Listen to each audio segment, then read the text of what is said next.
வணக்கம். நான் உங்கள் என்பராஜ். தினம் ஒரு தாவர வகைகள் என்ற தலைப்பில் இன்றைக்கி நம்ம பார்க்கறது வேல மரம். இந்த வேல மரம் ஊருங்களுக்கு ஏற்ற மாதிரி நிறைய பேரில் இருக்குது. எங்கள் ஊரில் இது பீ வேல மரம் அப்படின்னுவோம். பார்த்திங்கன்னா தெரியும். சீமை கருவேலம், வேலம் அப்படின்னு நிறைய பேர் இருக்குதுக்கு. எங்கள் ஊரில் இதை பீ வேல மரம் தான் சொல்லுவோம். இந்த மரத்தில் உள்ள நன்மைகள் பயன்களை பற்றியும் இன்றைக்கி நம்ம பார்க்க போகிறோம். இந்த மரத்துடைய தண்டுகள் ரொம்பவே ஸ்ட்ராங்காக இருக்கும். அவ்வளோ சீக்கிரத்தில் உடையாது. இந்த மரம் ரொம்ப அதிகமாக பெருரக மரம் மாதிரி தான், ரொம்ப அதிகமாக பெருசாக ஒரு தென்னை மரம் ஹைட்டுக்கு வளரும் அப்படியே விட்டா.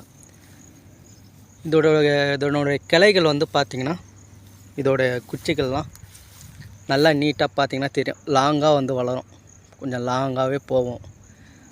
இந்த லாங்காக வளர்றதால இந்த கட்டைகளை பெரும்பாலும் கிராமங்களில் இது விறகுகளுக்கு தான் பயன்படுத்துவாங்க. இந்த கட்டைகளை வெட்டி ரொம்ப நாளைக்கு மக்காமல்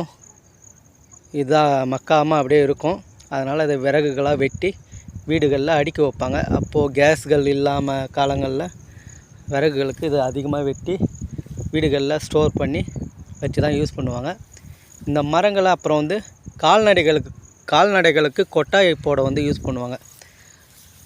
கொட்டாய் போட வேறு மரங்களை பெரிய பெரிய தூணுகளுக்காக வேறு மரங்களை வச்சு நட்டாலும் இதையும் வச்சு நடுவாங்க. இந்த கிளைகள் நீட்டாக இருக்கிறதால குறுக்கு குச்சிக்கு பயன்படுத்துவாங்க அதிகமாக. பெரும்பாலும் குறுக்கு குச்சிக்கு நல்லா நீட்டாக கழிச்சு குறுக்கு குச்சி வச்சு அது மேலே தான் தென்னை மட்டையோ வைக்கோலோ பனை மட்டையோ வச்சு கொட்டாய் போடுவாங்க. பெரும்பாலும் கால்நடைகளுக்கு கொட்டாய் போட பயன்படும். அதுக்கப்புறம் ஏறு கலப்பை, நுகத்தடி, மம்முட்டி புடி, களக்கட்டு புடிகளுக்கு அதிகமாக யூஸ் பண்ணுவாங்க. ஏன்னா ஸ்ட்ரெயிட்டாக எந்த கணுவும் இல்லாமல் நல்லா ஸ்ட்ரெயிட்டாக வர்றதால பெரும்பாலும் இதை தான் யூஸ் பண்ணுவாங்க, ஸ்ட்ராங்காக இருப்பதால். இந்த இலைகள், பூக்கள், காய்களால் என்ன நன்மை அப்படின்னு பார்ப்போம். பாருங்கள், காயை பாருங்கள். வேலங்காய் இது பழுத்தா மஞ்சள் கலரில் வந்துடும். பழுப்பு மஞ்சள் அந்த கலரில் வந்துடும். கால்நடைகள், அதாவது செம்மறி ஆடு, வெள்ளை ஆடு இதுதான் பெரும்பாலும் உணவாக சாப்பிடும். ஏன்னா கிராமங்களில் நிறைய மரங்கள் அங்கங்கே இது முளைஞ்சி இருப்பதால் இதோட காய்கள் கீழே கிடக்கும், அதை எடுத்து சாப்பிடும்.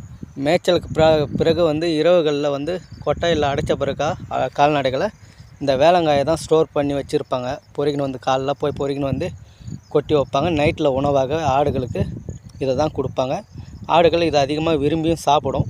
ஃபுல்லாக கொஞ்சம் கூட வேஸ்ட் பண்ணாமல் ஃபுல்லாகவே சாப்பிடும். இதை பூக்கள் ஒரு 2 ஸ்டேஜில் வரும். பார்த்திங்கன்னா இதோடைய பூக்களை பாருங்கள். இது பூக்கள் மலராத மொட்டு மாதிரி இருக்கிறது. நல்லா கம்பளி பூச்சி மாதிரி தான் இதுவும் இருக்குது. பாருங்கள் நீட்டாக.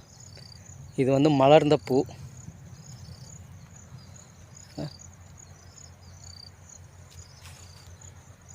இது மலர்ந்த பூ பாருங்கள், கம்பளி பூச்சி மாதிரி இருக்குது. இதுக்கப்புறம் இது காய் வச்சு இது பழுத்த பிறகு ஆடுகள் இந்த பிஞ்சு கூடும், காயில் பிஞ்சு கூடும் நல்லா சாப்பிடும். ஆனால் என்னென்னா கால்நடைகள் இந்த இலையை சாப்பிடாது. சும்மா 1-2 இந்த கொழுந்து அப்படி சாப்பிடும். ஆனால் அந்த இலை, முழு இலை எல்லாத்தையுமே சாப்பிடாது ஆடு மாடுகள். அது யானை எனக்குன்னு தெரியல. இது என்னென்னா நம்ம அரசாங்கத்தால் தடை செய்யப்பட்ட மரம், அதாவது சீமை கருவேலம்.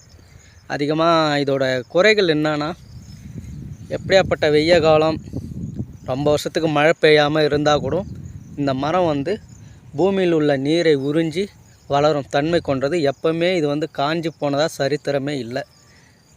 இதில் பெரும்பாலும் கணக்கு எடுத்திருக்காங்க. மரங்கள்லே நம்ம நாட்டில் அதிகமாக அந்த பீ வேல மரம் தான் அதிகமாக இருக்குது. அதாவது சீமை கருவேல மரம் தான் அதிகமாக இருப்பதாக சொல்லப்படுது.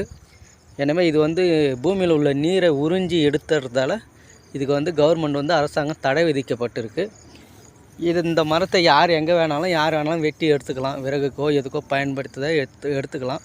யாரும் வெட்டக்கூடாது அப்படின்னு சொல்ல முடியாது. அந்த மாதிரி நம்ம அரசாங்கம் இதுக்கு தடை விதிச்சிருக்கு. சீக்கிரமாக இதை அகற்றவும் உத்தரவு போட்டிருக்கு. ஆனால் அவ்வளோ யாரும் அதை ஃபாலோ பண்ணுறதில்ல. அங்கங்கே இது முளைஞ்சி வளர்ந்து கொண்டு தான் இருக்குது.